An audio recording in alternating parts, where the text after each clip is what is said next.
Hey, what's up, what's up, what's up? How you doing? How you been?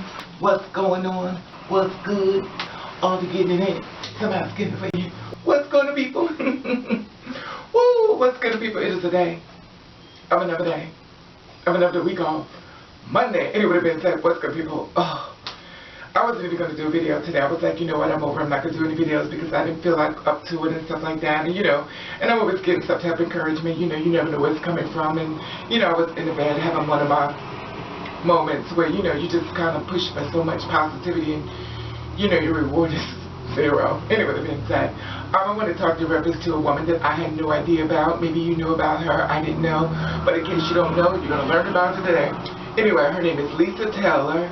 And she used to be a model. Well, that's her. So she used to be a model, and she did a lot of covers of different magazines, and she also did Penthouse. But check her out. She's beautiful. Check her out. Okay, you see that? She is drop dead gorgeous. She's a beautiful woman, and this is the thing that got me. She allegedly was a madam in ATL, Georgia, which is, a little shocking because everyone knows about Heidi Fleiss and, the madam. And, what I didn't know about Heidi Fleiss was, do you know Heidi Fleiss started out from her own mouth having girls at between 12 and 13 years old? Wow.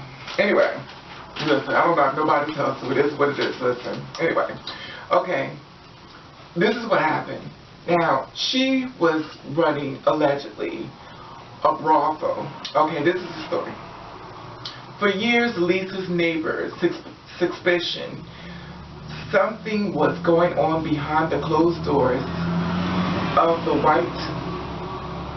white-collar, million-dollar mansion, which was in red bricks and stuff. It was a suburban area, I was about to say New York City, of Atlanta, in exclusive neighborhoods. Now, the neighbors had been complaining for 3 years about something that was going on, because what happened was she was having like photo shoots and stuff like that in front of her mansion, and people are very jealous, and people want to find out what's going on. That's why when you doing a do, you have to make sure you cover all your avenues. The thing about it was like, she's in a suburban area, and she would have models and stuff, and people be like this, out the windows because they want to peek and see what's going on. Because I'm one of those people. I pick up my shades and stuff too, to see what's going on. Turn the lights off, it. But see, I'm just, nosy. But anyway, it's been sad. So, the neighbors had noticed that there were trucks outside, stay out there for hours. Cars outside, stay out there for hours. And they would see girls. But what happened was, down in the basement of the mansion, it was all in black. So they couldn't peek inside the window. Bitch. Oof.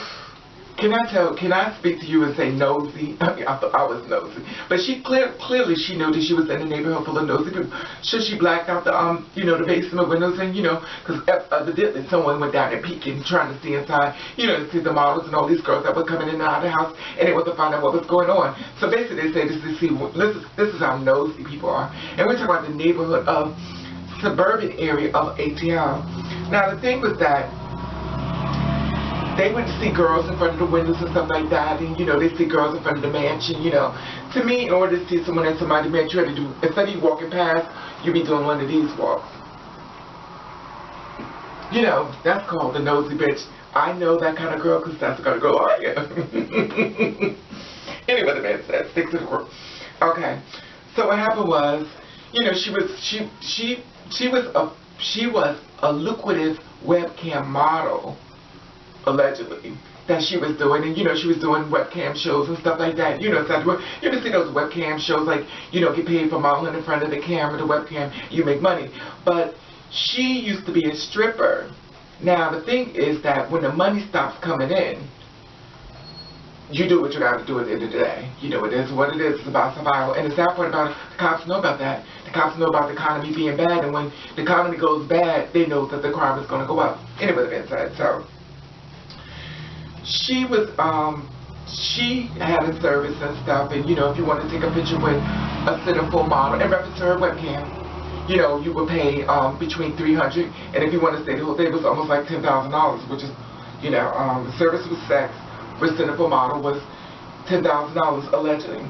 her lawyer said that, when they tried to get her off, because she was busted, and the lawyers had said that, this is their defense. They had said that, she was a successful real estate developer, and she had inherited that, that she had came into a lot of money. She really didn't need to work, so they didn't have to worry about how she got the mansion, and stuff like that. So the thing about it was, people kept sending anonymous tips, those nosy neighbors. They kept sending anonymous tips. So they sent it into a website called the Grindnet, allegedly. So they had put that the dates, sometimes when you're an escort, the dates would leave like reviews of how the person was in bed and stuff like that. Well, they left the review, and it got to the website, and the cops found out about it, the review, and they came on in and they came knocking at her door. And once they came knocking at her door, there was guys outside. She said, I think it was 6 guys, no, it was 9 legal guys that came out there knocking at her door of her red brick mansion, which she now has it up for sale. And I just wanted to let you see this little bit about her. And before I tell you that, she had a business partner, allegedly, one of her girlfriends. But before I tell you about that, so let me let you see this part about, her story and stuff like that. And, she said she doesn't do it. That's right. Deny. I'm on you, honey. It's the kind of career that comes with a 401k. But one former penthouse pet had a retirement plan that turned out to be the biggest mistake of her life. I was up for conspiracy to possess cocaine, house of prostitution. I was like, what? When a centerfold is bearing it all in front of the camera, financial planning isn't exactly the first thing on her mind. There's a booking form on my site that says, would you like a dream date or a photo shoot? And the fees, the amounts are up there. It's like, it's $300 for the first hour, $200 for every hour after, $1,000 for the whole day to shoot me in a magazine style in my home. But it wasn't long before rumors surfaced that there was something more lurid than amateur photography taking place inside her Atlanta home. We got a tip from the editor of the local newspaper who had received an anonymous phone call. It said that one of the people lived in Sugarloaf and that they were real estate agents and prostitutes. Once we determined who was who and where they lived, that's when I took it to the police. Events that followed would earn Melissa the notorious nickname of Mansion Madam and forced her to return to a line of work she thought she had left behind, like so many before her. Okay, you see that? Now, she's very beautiful. She's very, she's like, she don't understand where y'all get that from. Where do y'all get this idea that she was running a prostitute? She had a clean slate plan. She was doing very good. She had a business partner and stuff like that. Now, allegedly, this was her business partner. However, I always tell you people, and always feel about them damn friends. I always say, watch their friends. I tell you this over and over, watch those friends. Anyway, I want you to find out who sold out. To make matters worse, her partner in crime, Nicole Probert, known as Naughty Nikki, lived up to her name and turned state's evidence against Melissa. Naughty Nikki had made a deal through her lawyer with the DA to have her charges dropped if Melissa was charged and pled guilty. Suddenly, you have betrayal in the brothel. You have a woman who was supposedly her best friend giving her up. So she pled guilty to prostitution, drug possession, and she was given probation but a $150,000 fine and given a deadline to pay it off. The damn friend sold her out to save her own ass. Isn't that something? So through all her stories and struggles and stuff like that, she's still fighting. She says she's innocent, she shouldn't do anything. And, the friend sold her out, told her everything, told authorities and everything of what was going on to save her own ass. Anyway, allegedly, that's what she did. But as you saw from the recordings, and it's been recorded in reference to what her friend did and, to save her own ass. And, the sad part about it is that I always tell people if you're going to go crime, I think it's sneak and do it your damn self if you're going to do it. But the sad part about business, the more popular it gets out there, the more money you make, and it's but so much you could do, but before the government or the officials start knocking at your door and stuff like that. And if you're in the crime business and stuff like that, or prostitution, stuff like that, within your things or what you do, you better have some stash money for that just in case money, that knock at that door, that every girl threats. Girls in here.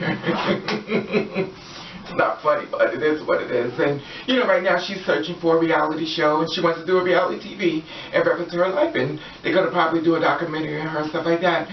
But, you know, the sad part about it is that they said she had to go back to her old type of way of doing to survive. She had to return back to being a stripper, you know, and making money, you know, but at any means necessary. She's a single mother with one child, and, you know, she's trying to survive the best way she can. And, you know, kudos to you, Lisa. You know, do what you got to do at the end of the day. You know, I'm on your side 100%. You know, at the end of the day, it is what it is. And, you know, the neighbors was upset because the husbands was going over there to the house, and they wasn't to find out what their husbands is doing. You know, the one thing about you girls, you have to understand that the wives do check their husbands. Because, you know, like I know men are known for cheating. So when that man comes to the door, always tell them if you're gonna do your shit, you make sure you get that number deleted. And if you're gonna do that type of work, you guys, and let's say you guys like to date the girls. I'm not saying, but I'm saying, you know, you can put that name under some business company or something, because at the end of the day, wives are checking on their husbands. Because I know if I was a wife, I know I'd be checking on mine. Because at the end of the day, it is what it is with your wife and husband. Anyway, that being said, did you know about Lisa? And she said she's the top girl out in Atlanta. You know, Heidi Flair said that there would never be a girl as big money as her. And they tried to get Lisa to write on her black book of, you know, who's the people that was in the book. She said no. That's what gave her more time in reference to doing time in jail. Because she's not a snitch. Anyway, that being said, she's a full true leader when it comes to standing behind your business and standing. Now she said her website is suffering because people are scared to sign. That part about it, you know, it is what it is, and at the end of the day, we like to survive the best way we can. I don't knock nobody's hustle. Anyway, that being said, I just want to know, you ever know about Lisa? Did you ever hear about Lisa Tyler? You know, she's very beautiful, stuff like that. I say hello to my new people. Boom. I want to say hello to my old people. Bam. And I want to say hello to my dogs. Meow. I want to say hello to my kings. Woof. And I want to say thank you for watching. Thank you for subscribing. I want you to do you. I want you to do the best with it you can. And if nobody will like it, then fuck them. Boring.